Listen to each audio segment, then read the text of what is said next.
Thanks for staying with us. Well, as Mr. Osita Chidoka joins us this morning. He's special advisor to the presidential candidate of the PDP and the Presidential Campaign Council. Thank you so much for joining us this morning. Thank you very much. Well, it seems like there's only one albatross right now for the PDP, which is the Integrity Group or G5, whichever one you choose to call them. And if you also listen to, you of course saw the quotes attributed to the presidential candidate of the NNPP saying, with him out and the G5, so to speak, not being so stable in the party, how then is your party going to win the election? Well, first is that we will win the election. So that's the first part. Second part is that the governors, the 5 governors of PDP, led by Governor Nyesom Wike, are an integral part of PDP. So in all their communication, they haven't mentioned anything about leaving the PDP. We have internal contradictions. We have challenges within the party about the direction of the party, how the party should go. And I believe that, like in every political situation, this is an issue that will be resolved politically. Whether we haven't resolved it is a function of the intensity and the strength of the PDP.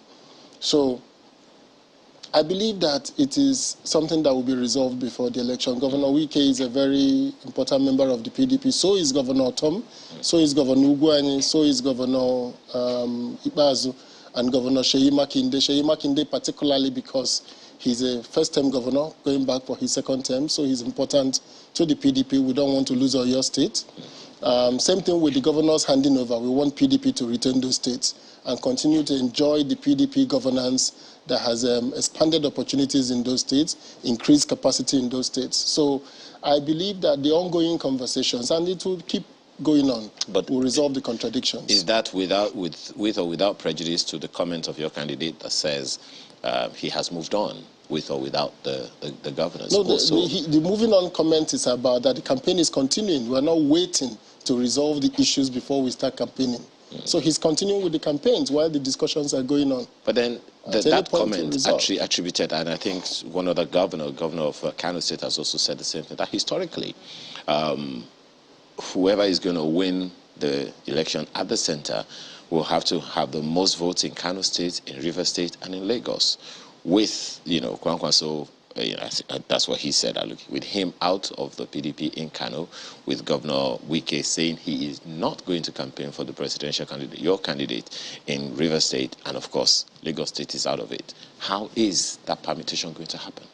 So, again, is the fact that I like those kind of analysis, but they belie the conversation. So, if you look at PDP's electoral map, you will see that Kano, Rivers, and Lagos are anecdotal in the sense that they are very big states in the number of votes that they deliver in an election. But actually, it is the party that continues to win across all segments that win the election.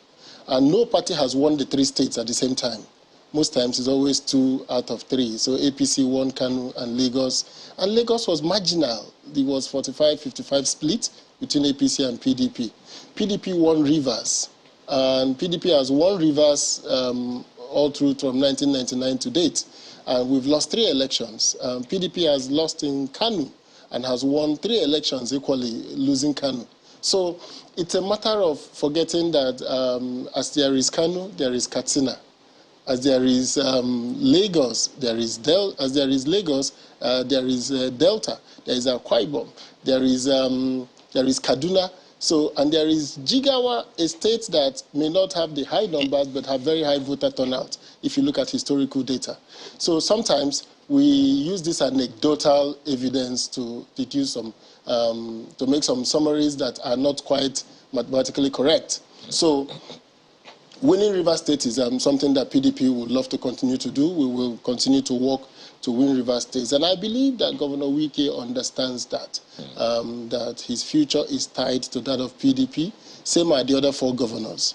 So I believe the current conversations going on will work towards making sure that every issue, every contradiction within the party is resolved before the election. And I'm very hopeful about that. But as the chief strategist of the campaign, I think resolving that issue is important. I believe that resolving that issue will give PDP the much needed boost as we go on to the election, as we win other states. So what strategy is in place or is likely to be in play for the unifying? Because one of the 5-point development agenda of your party is to restore unity. In fact, that's number one, to restore unity in diversity. So there are those who will naturally be questioning if your party cannot unite itself within its members and it's so prominent, so obvious, and has extended for so long. How long then is it going to take your party to unite Nigerians? Because that's one of the things they're campaigning on, that Nigeria is mostly disunited now, and then you want to unite Nigerians so that we have a common goal. So if you can't unite your own people within one political family, how are you going to unite a diverse Nigeria? So I like the fact that you said is unity in diversity. So there is diversity. Diversity of opinion, diversity of approaches. It's not what I say, it's what you say. Yeah, no, I'm happy that you mentioned is unity in diversity. So there is an operative word there, diversity. Now, you see, the concept of unity is not the absence of contradictions. It's not the absence of disagreement.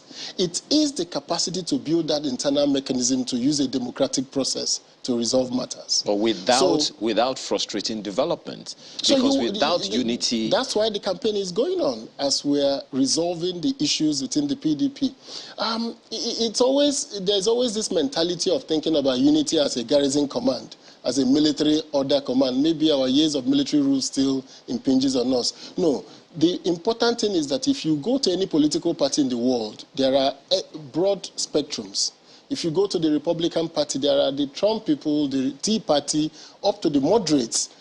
If you go to even the Likud Party in Israel, there are the far-right extremists in the party, and there are those in the middle, and there are those in the left. So is President Lula's party, a Labour Party in Brazil. If you go to any political party, there is always that broad spectrum. But what is important is that despite these contradictions, all of us avow a common PDP stance. Despite these contradictions, our candidates for National Assembly, for State Assembly, for governorship are all PDP and are heading to the election. So I do not see contradictions unifying people as the absence of contradictions. It is the presence of mechanism to resolving that contradiction. So I believe that what is important for us today in Nigeria and in PDP is to continue to put in place that mechanism to resolve contradictions. And that is what Vice President Atiku brings to the table. Well, the question still remains, how long is that mechanism going to take to work within your party? Or could it be the strategy of your party that since the national elections are happening on the same day, or legislative assembly and executive, legislative elections and executive elections are happening on the same day, is it part of the strategy that people are still going to vote for your party irrespective, whether or not they campaign for? Voting is not just a problem. Like I said, voting is not just the only problem. The challenge is the understanding of the role of the party, the future of the party. PDP is going through a serious metamorphosis. In 1999, PDP was a national party made up of the North and the Southeast and South-South. With the Middle Southwest out of the PDP, they all voted AD. And some Northeastern states and Northwestern states voted AMPP. So PDP was basically a middle North-West, middle belt, Southeast and South-South party. In 2003, that changed.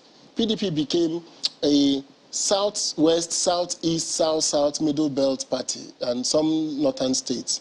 By 2011, the country had divided into two. PDP had become a southern party, more or less, losing all the key northern states in the presidential election. By 2015, we have lost, including the middle belt. The PDP was relegated almost to the southeast and the south-south. We had lost the southwest, which had joined in the APC. Now, what we have now in the PDP is what I call a northern strategy, restoring PDP as a national platform that cuts across its base in the southeast, south-south, and takes it to the north again. without us winning back the North into the PDP as a party, we will not be able to remain a viable national platform. So what is at stake today is the mechanism of doing that. And it's not the first time a political party has done that globally. The Democratic Party, the Republican Party in the US at some point had to bring on what they call a Southern strategy. So what we have in Nigeria today is that Northern strategy, that ability to win back the North into the fold of the PDP must not be at the expense of losing our base. So it is that conversation that is going on within PDP. And I believe that we will find a middle ground in that. Well, I'm looking forward to that middle ground, and I'm sure a whole number of Nigerians are as well, because PDP was supposed to be playing, since 2015, the job of, and call it an alternative party, the opposition party, coming up with alternative ideas that Nigerians would have loved. For instance, that report, of course, you are very well aware that there are 133 million Nigerians living in poverty, in multidimensional poverty now. And it is interesting, you know, that you mentioned the North, because you mentioned, you know, getting back the political bloc in the North, because the North, according to that report, has more than 80% of people living in poverty. So what is the strategy then, should your party come to power, to pull these Nigerians out of poverty? You know, the MBS multidimensional poverty index was very, very disturbing. It's so disturbing. Actually, going by their data, 65% of the poor people are in the North and about 35% in the South. What is even worrying is that oil-rich states like Bayelsa had poor people in the same league with Sokoto, Gombe. I think that was disturbing. That shows you what governance can do to a place. So it's not just a case of revenue. Now, the poverty we are witnessing in Nigeria, the deepening of poverty, is the 7 years of the APC government. The 7 years of delivering insecurity. The 7 years of mismanagement of our national diversity. The 7 years of mismanagement of our foreign exchange management system, of interference with the independence of the central bank, of borrowing without recourse to our national laws about fiscal responsibility, of inability to create a national consensus between the national and sub-national governments. So these 7 years of mismanagement, these 7 years of ensuring that our medium and small-scale businesses, which was kick-started by the Obasanjo administration in between 1999 and 2007 by creating the SMEDAN. Now, between 2017 and 2021, about 2 million small and medium-scale businesses have closed. These are businesses that power the economy. As we speak today, there is a 300 naira difference between the naira in the official market and in the black market. As we speak today, there is electricity subsidy that is consuming money, that is making sure that our power plants are not going as envisaged. As we speak today, there is a fuel subsidy that is consuming so much money that the NNPC comes to FAC every month empty-handed. And they are borrowing more money to fund the payment of fuel subsidy in Nigeria. So if you look at these items of mismanagement, it will not be surprising that the seeds of poverty has been sown more deeply. Now, what is worrying about the multidimensional data is the fact of the children in poverty. We'll come to that. Yes. But it's something that you said now. I like the fact that you analyzed this, but the last word you used before you raised this child part of it is that the seed has been sown more deeply. It means that the seed was initially sown, and that the fruits, what we are seeing now are the fruits of that seed. And there are those who will reference that these seeds were sown during the 16 years of a PDP government. So what's the assurance? Because you also analyzed well that the PDP progressively lost ground, you know, in a good number of states all over the nation, losing, you know, so one state after the other and after the other. There are those who will call that a memorandum of sorts served on the PDP by Nigerians that we don't want you anymore over the years. And it's not like that indices has changed much up until now. So the question then is, with that seed sown, allegedly or assumably by the PDP, and which is, we're only just seeing the fruits now, And there are those who will say that this government, for instance, is courageous enough to come up with this multidimensional poverty index, which the PDP didn't do, so that we can know the problems we have and face it. So how can you tell, what will you tell Nigerians now to trust that the PDP will do any better? So it's I don't want to go into an argument, but I just want to restate facts. Nigeria in 1999 was a severely poor country with only $3.5 billion in foreign reserves. Millions of Nigeria, the 80s and the 90s were recorded as the lost years, the lost decade for Nigeria. PDP between 1999 and 2007 did not only turn that around, PDP recreated the middle class. PDP moved our foreign exchange reserves from $3 billion we inherited to about $67 billion in foreign reserves. PDP halved poverty. Our poverty rate was equals to that of Southern European countries. It was magnificent what the PDP did in 7 years and continued to do, such that in 2008, when the global economic meltdown happened around the world, Nigerians did not feel it because we had the buffer. What was the key part of PDP? It was the fact that we created synergy between the national and sub-national government to create what we call the excess crude account. So we had money saved from our crude account. It was the fact that we used money from that excess crude account to buy off our national debt. So our balance sheet became clean. This was $18 billion debt buyback to remove $30 billion from our balance sheet. It was the fact that our foreign exchange regime was so stable that the government didn't need even money from NNPC to sustain our foreign exchange. It was such that by 2014 period, rebasing of our GDP, Nigeria had the largest GDP in Africa. It is important for Nigerians not to forget that it was coherent planning. It was the introduction of the EFCC, the ICPC. It was the introduction of the Fiscal Responsibility Act that limited the power of the states to borrow money, that limited the power of the federal government to borrow beyond a certain threshold, which this government have totally abandoned. So if you talk about the PDP years were Nigeria's glorious years, and Atiku Abubakar was critical in those PDP years. PDP was the place that started the full restructuring of Nigeria by privatizing government assets, removing government from various areas of business, and focusing government on developing infrastructure. I don't also forget that hasn't come without its own backlash. So there will always be backlash. But what is important is that you are doing something. You are moving. The government had the opportunity to follow a template that worked, getting national and subnational governments to work together. This is the power of the PDP. This is the promise of the PDP, that we are going to get the national government, whether they are APC states or PDP states, we are going to align them once again. That's what Atiku Abubakar brings to the table. That capacity to align the states, to agree with the federal government on key issues of national consumption, national savings, on key issues of national security, making it possible for the component parts of Nigeria to have the capacity to manage our security at our local levels.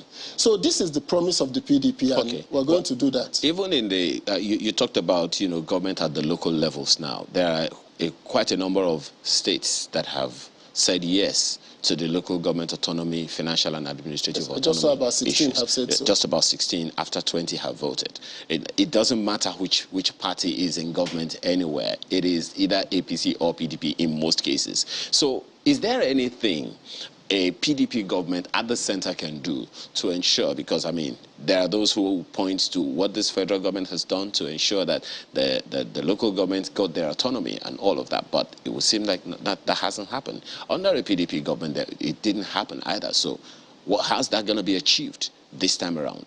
So local government autonomy is something that people mouth and do not practice. So if you look at during the PDP years, the issue of local government autonomy did not even occur because, the governance institution structure at that time was such that Algon became an important segment in government in Nigeria. We had programs that was organized around Algon. Yes. So the local government, the PDP was Obasanjo was a strong president and follow through with Yaradua that state governments were not even allowed to meddle with local government. Now, beyond the legal issues now of codifying it, making sure that this thing is now part of our constitution, no more left to the vagaries of which party is in office or who is president. So that's the progress we are making in making sure that we are codifying it. But even at that, you could say that what is important is the fact that that bully pulpit, that power of a president, that ability to inspire the states, to make the states, APC had about 22 states in Nigeria, to make them as models of what they are preaching, is what is making it difficult for Nigerians to understand that beyond the law, there is the moral authority, there is the power capability of having a National Assembly that is APC, having a House of Reps and Senate that is APC, having 22 states that is APC. We will have expected that there will be a convergence of philosophy. But because the APC is a special purpose vehicle, it has no moral compass, it has no strong ideological base. What you see in APC, CPC, ACN are strange bedfellows. Those parties did not share much in common. And that has shown in their governance attitude. In fact, if you look at the APC today, the leadership of APC in terms of the party leadership is from the PDP wing of the APC. Both the national chairman and national secretary were former PDP members. So that there are those who would also point to the fact that your candidate has traversed quite a number of parties until now. Oh, yes, because, you see, in 2015... There are those who will point to the fact that, look, he is only out just because he's looking for any vehicle that will allow him to become president of the Federal Republic of Nigeria. He left the ACN at some point because he didn't get a ticket. So don't forget that in PDP, in 2007, he was literally banned by an administrative panel to run for presidency in 2007. He went all the way to the Supreme Court to get the Supreme Court to reverse that decision in 2007. In 2011, he contested the PDP primaries. In 2015, PDP announced that they have only one form for presidency, that they will not sell form to any other person. So people said he went to he moved to APC because it was a turn of the North. No, he moved to APC because at that time we in PDP had decided that President Jonathan was going to run again and that he wasn't going to go through a primaries. So he was just endorsed at the primaries. So anybody who wanted to run for president in PDP in 2015 had no choice but to leave if you want to run for president. With benefit of hindsight, maybe we will have allowed all of them to run again in PDP and Jonathan will have won. Doesn't that also, you're talking about moral compass, doesn't that also question his own moral compass, his allegiance to a party that says this is the way we are going to go as a party? As a faithful or diligent party man, he should have stayed, that some would say. He would have stayed, but don't forget that it was the same PDP that set up the administrative panel in 2007. And that is why Nigerians' political parties need to develop beyond the power of the president. Presidents and governors are so powerful in our parties today that very little happens outside of their ambit. So going forward, with the experience of Atiku Abubakar, I believe he'll be one of those that will go back to bringing the political parties back to being owned by the people and not by the people in government.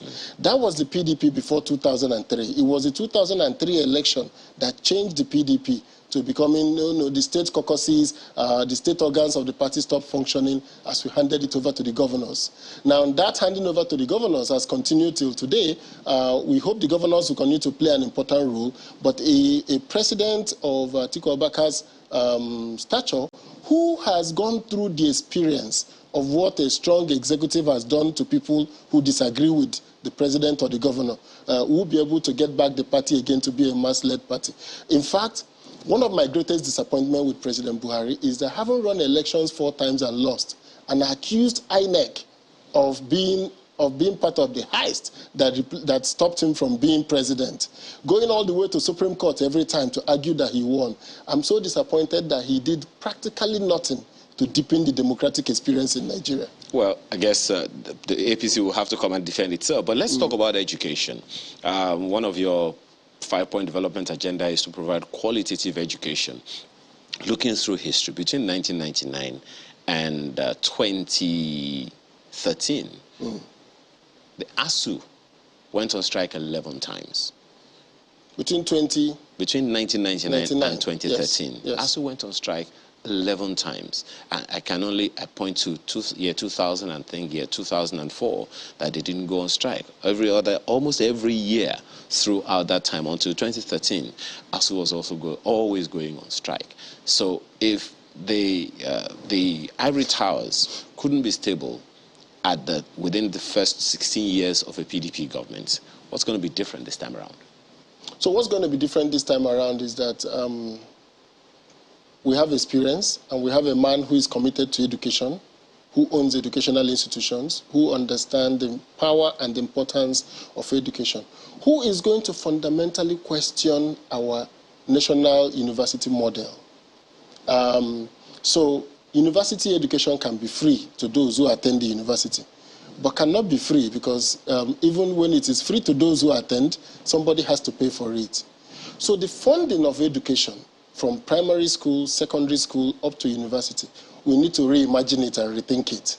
So that we have sustainable funding for education. So what's the plan? So the first thing to do is to go back to first of all, the university structure. Is it optimal? The ownership, the management of universities, the idea that universities have visitors who have not visited the university. There has been no visitation panel in most of these universities over the years. The idea of other sources of funding for the university and the actual cost of educating somebody in a federal university and a state university.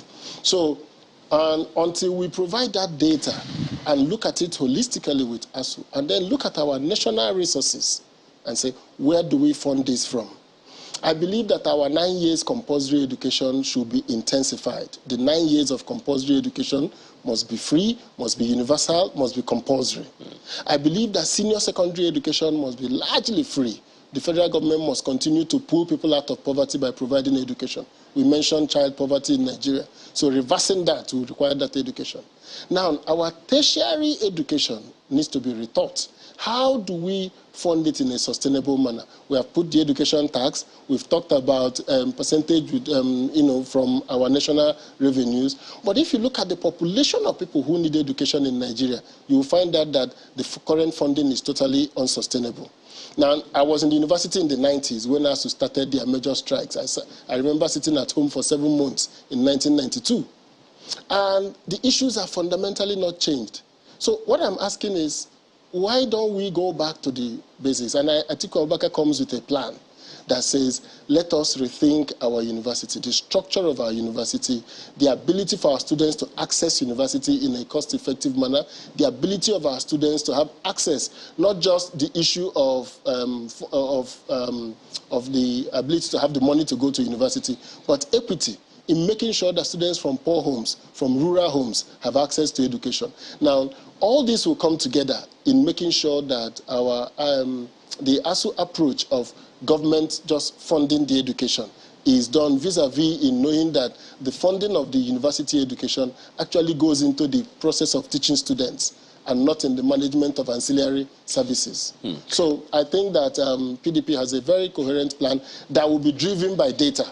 So, and we will have that data once we form the government. Well, it's interesting that, you talk about education like that. Honestly, if you weren't off right now for a trip, I'd have, what's the word I use now, detained you for maybe under 30 minutes to take it. But we really have to leave, let you go. Yes. Chidoka, special advisor to Atiku Abubakar and the PDP Presidential Campaign Council. Thank you so much for being a part of our conversation this morning. Thank you very much. Yeah. I appreciate it. We're back after now. Stay with us.